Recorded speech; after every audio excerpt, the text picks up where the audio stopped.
Welcome, friends, family.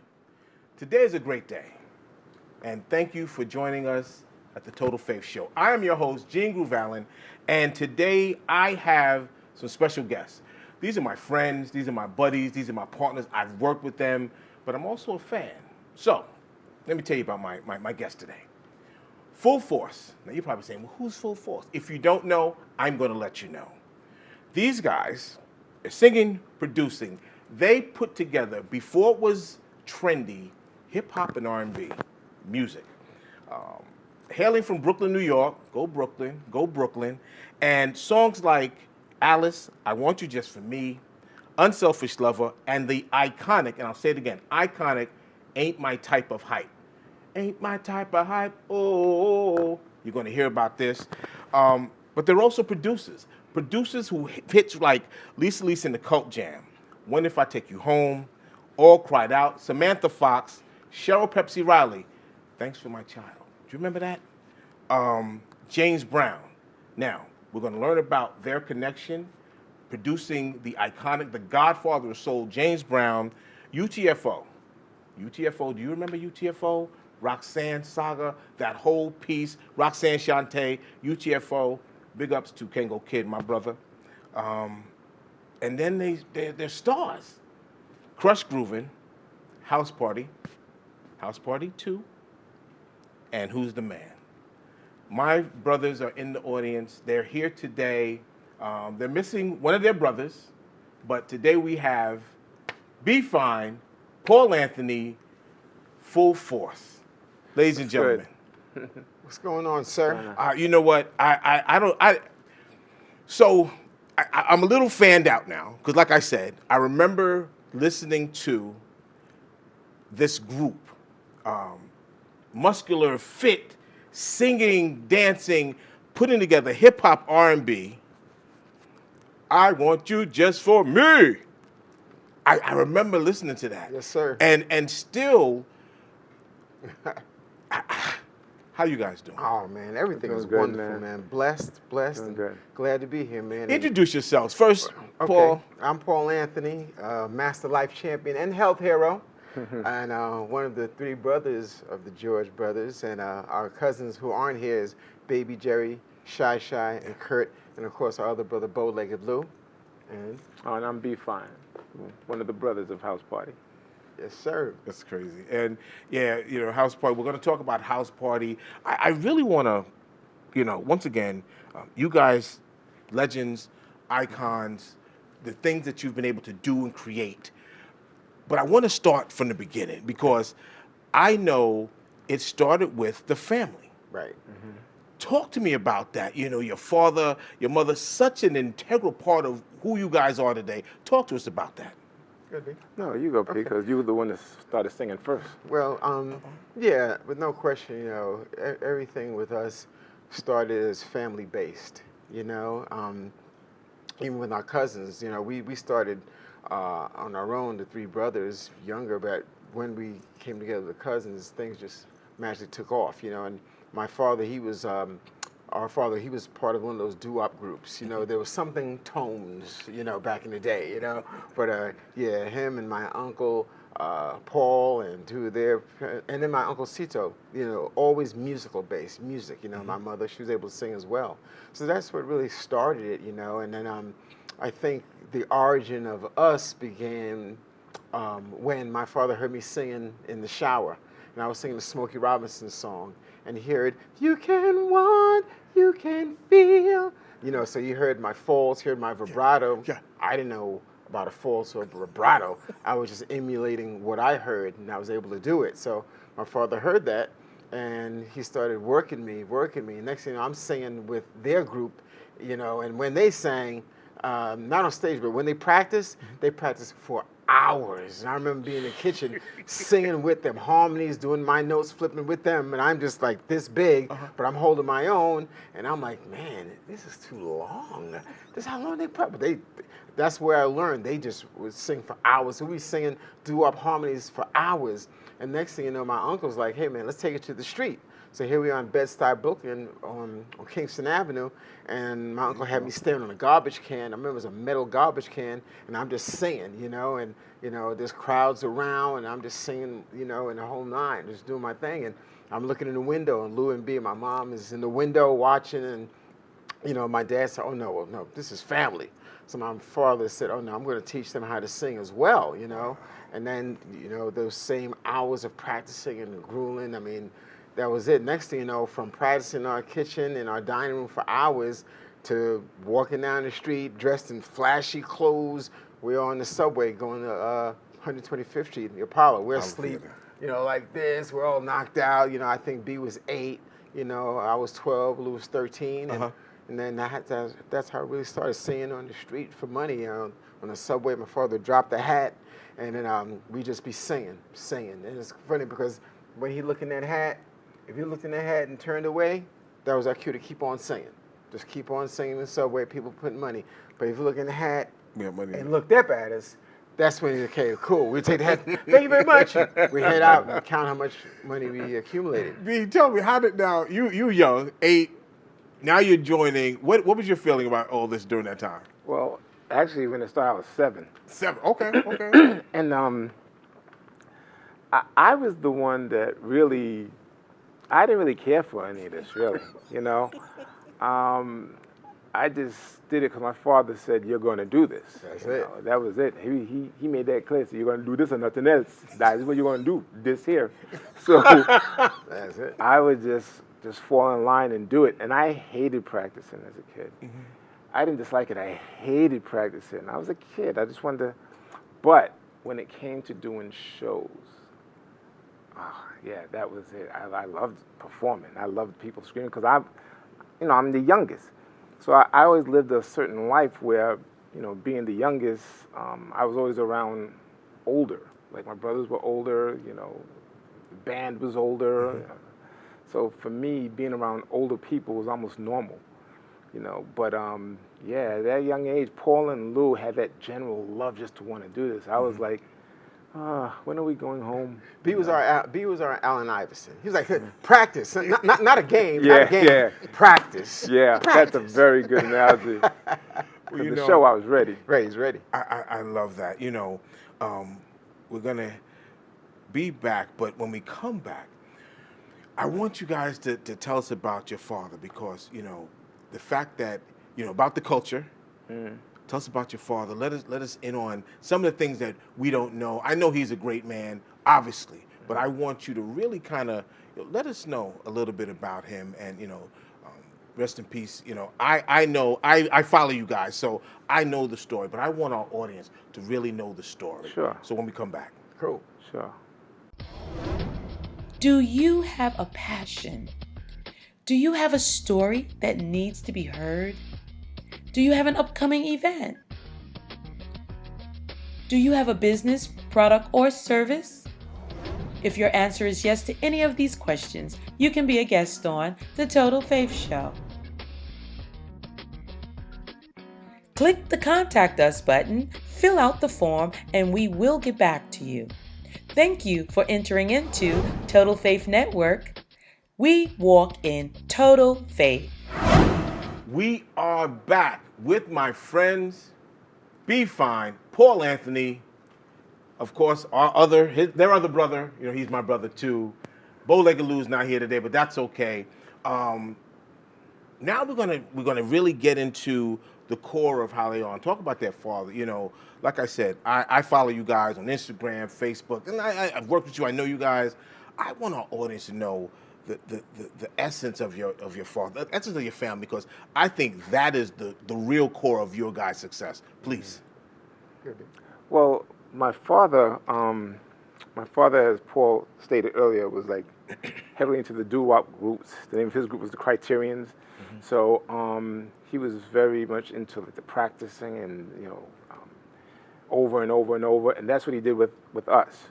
Like he recognized the potential. He saw Paul singing. Lou just wanted to, up to this day, Lou's the same when it comes to that. Just a stage and he's ready to go. And then me, my father said, "You're going to be in this or nothing at all." But what I really love about my father was that he recognized something in me.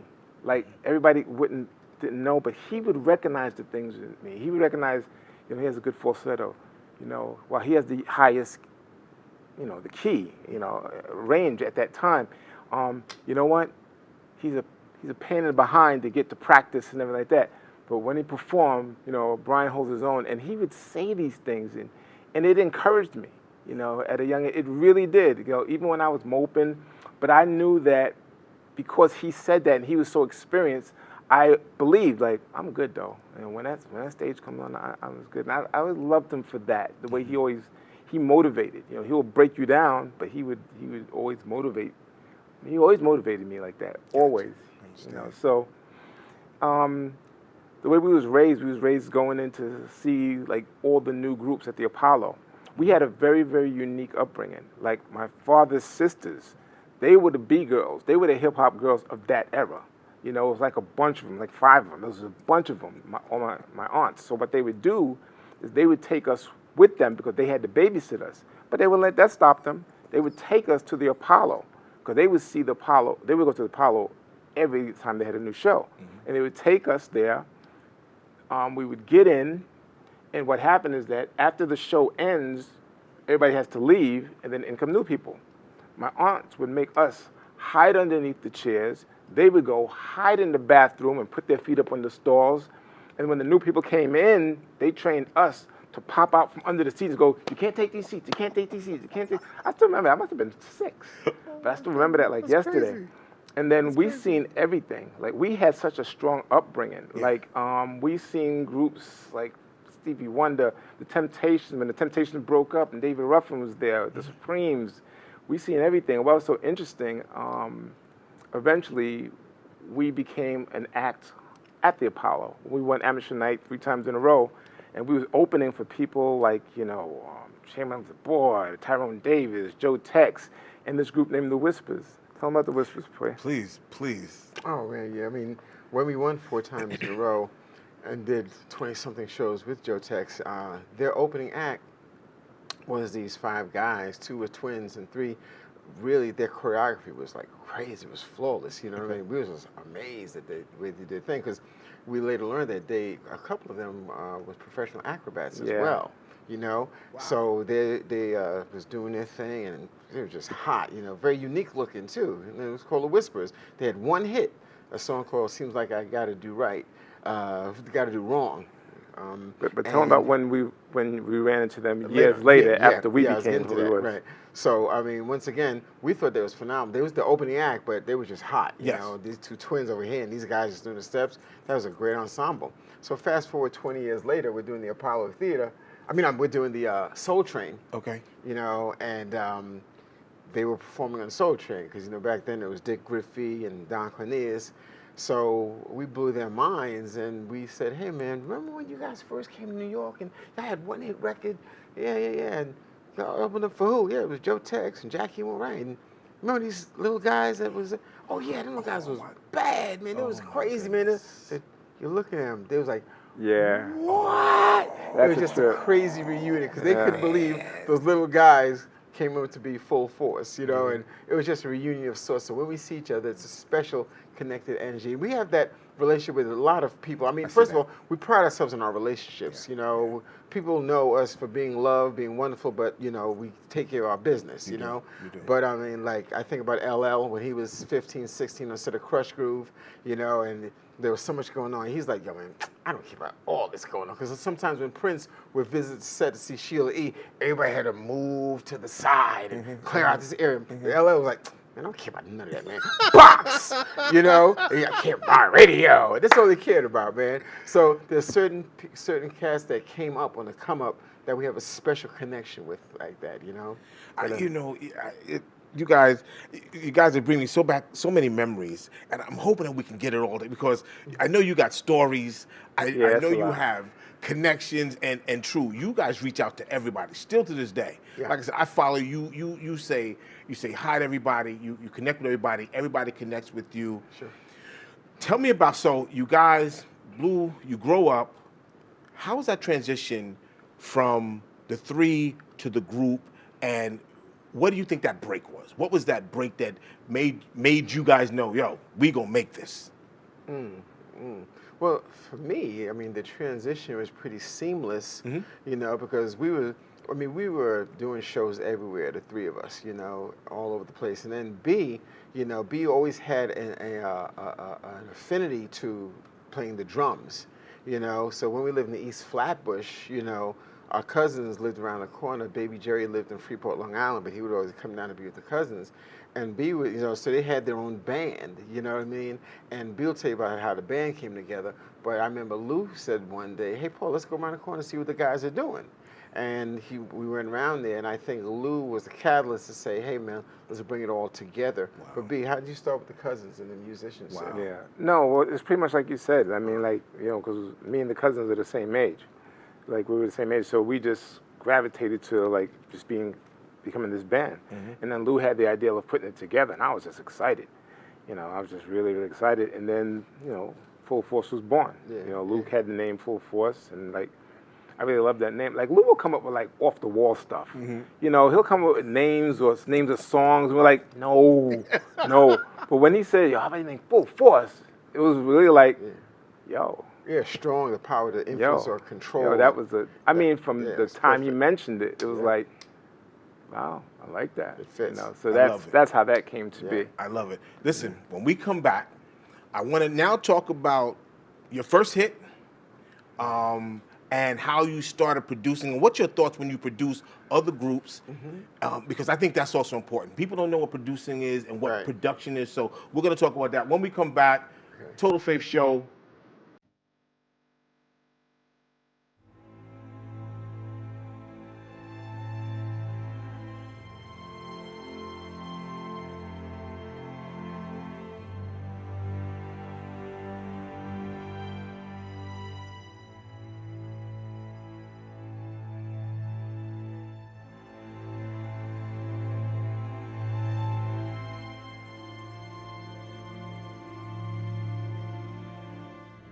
And we are back with the iconic Full Force. So guys, you know, I want to talk about your first hit and how did it feel when you that first, like, wow, this is it. Talk to me.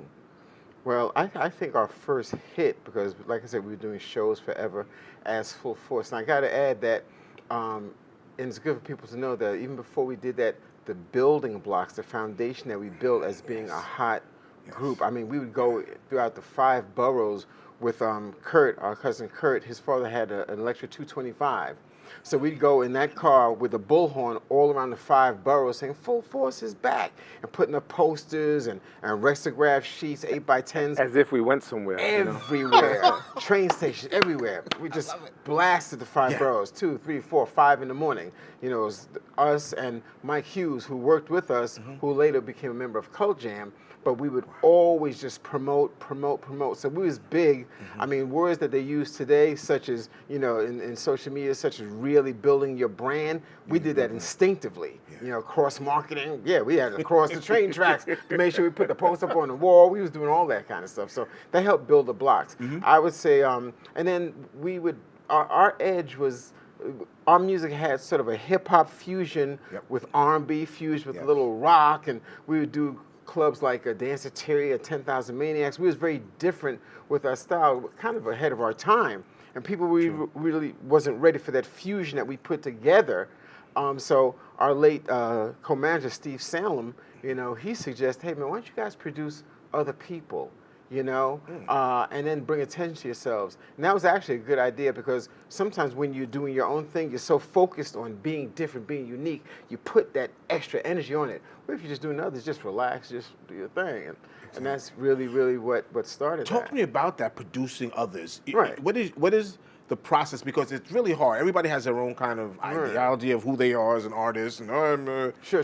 How did you guys, because you guys were, if not only diverse, but hits, you know, we're talking NSYNC, Backstreet Boys, Samantha Fox, Lisa's the Cult Jam, then UTFO. How did... Well, that would lead us into our first production that really got us going, and that would be with UTFO, Roxanne. And that was B's Brain Trust. He'll tell you about that, you know, but that also will tell you how that production at that time started. Great big. Yeah. Well, real quick, once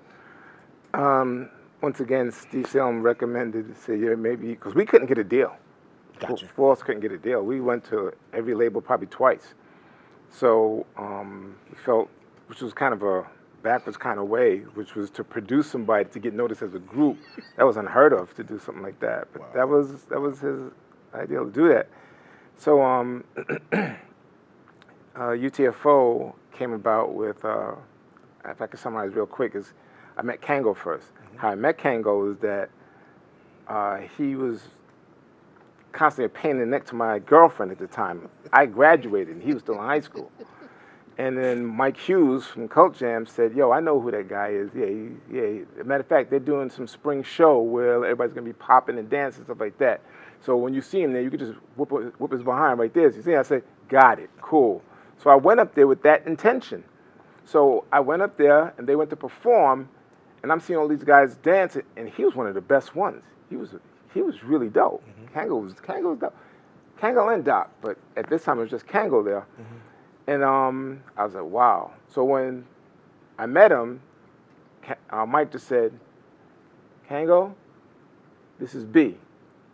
Her name was Booby. He said, that's Booby's boyfriend. And Mike just got out the way.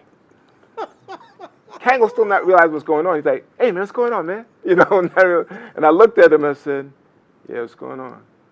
I said, yo, listen, Mike's going to get your phone number. I think I want you to dance with, my band, Full Force. Wow. Dancing. He's like, okay, sure. And Mike was like, he's giving his number to Mike. And then Mike said, yo, it's a good thing you can dance, man. He came here to whip the hell out of you and stuff like that. He said, what? He said, yeah. Wow. That's something we laugh about to this day. But we did the UTFO, came up with the song Roxanne. That was the B-side. It was just an idea I had. Man. And the rest was history. I don't know why, but I called Steve and said, listen, don't let him put it out yet. I got an idea for the B-side. He said, all right, how long is it going to take? I said, all right, I got it. It's going to do it on one day, I think. So we did that in the studio, and it was magic. And at that time, it was funny because there's no automation in the board, so it's all of us. Everybody had a knob and a job. All right, listen, when it comes to the break, you pull it down, and then, and that's the most surreal feeling for a record to take off. Because when you have a hit record, you never know you have a hit record.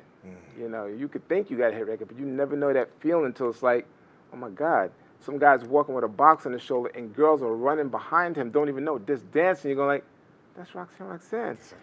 Somebody drives by and it's blasting in the car, you're like, that's your song. It's just surreal. That's your song. It's crazy. And every production sometimes takes on a different shape of its own, because I remember when that took off, then when we came with Lisa, next thing you know, there was a bidding war for the guys who created Lisa and Roxanne. I mean, Columbia at the time wasn't Sony. They put in all the press that, hey, we're getting into hip-hop. We have the guys that did this. And we was like, okay. And at the time, Steve Salem shared a small little office about this big with Russell Simmons.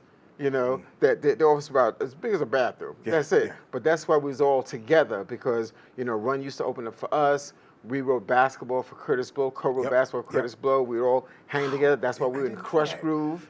Yeah, because we was all in the same clique, right? Started together, man. Yeah. That was actually our first one, but it wasn't as explosive. Yeah. But I mean, to this day, it's a beautiful thing. Yeah. So I mean, various productions take on a life of its own. It's very diverse. Yeah. How do you work with different personalities? Because that's kind of hard. You got this egos on the table. Yeah. Me personally, I think once again that comes back to how we were raised.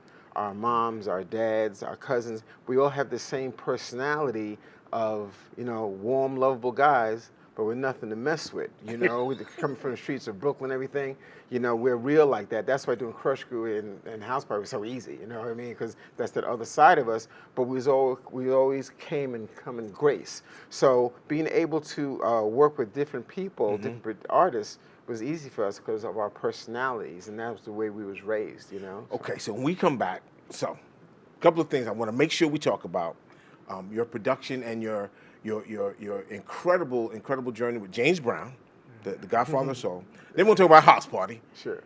And then I want to talk about what you guys are doing, yourselves, because I know you guys Absolutely. collectively, but definitely you guys got personal agendas, and I want Right. to make sure that our audience talks about that. Sure. You know, this has been a great journey, a great time, and I want them to know how excited I am and hear your stories, etc. We'll be back in a few. Talk to you soon. Total Faith Show. Gene Groove Allen, I'm your host. It's easy to stop using drugs. In the beginning, I could go weeks without using, but I found the spaces between stopping and starting got smaller. From weeks to days to hours. Even when the drugs had consumed everything, I could stop. The problem was staying stopped. I just couldn't do it. I eventually found myself walking to a Narcotics Anonymous meeting, and I found out how to stay stopped. One day at a time.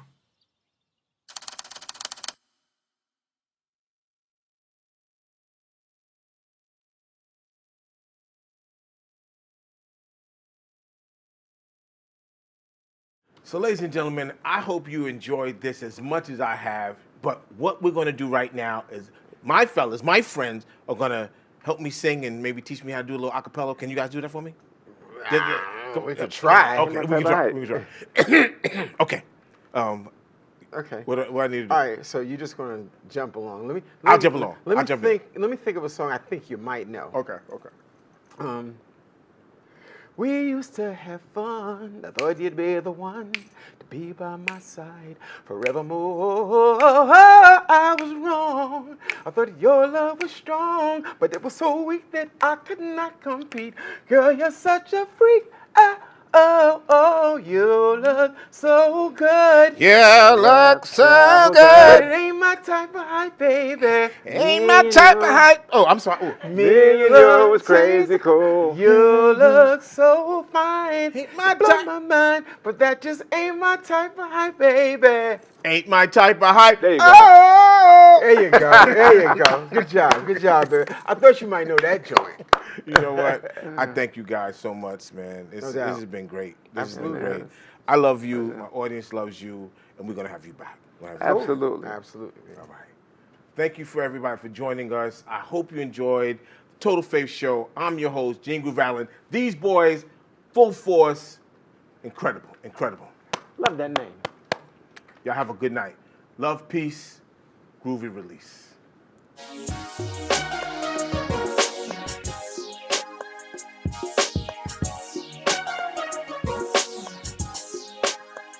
You gotta have F-A-S-A-I-T-H. You gotta have F-A-S-A-I-T-H. You gotta have F-A-S-A-I-T-H. You gotta have F-A-S-A-I-T-H. We walk by faith and not by sight, but by the will of God. We walk by faith and not by sight, but by the will of God. You gotta have F-A-S-A-I-T-H.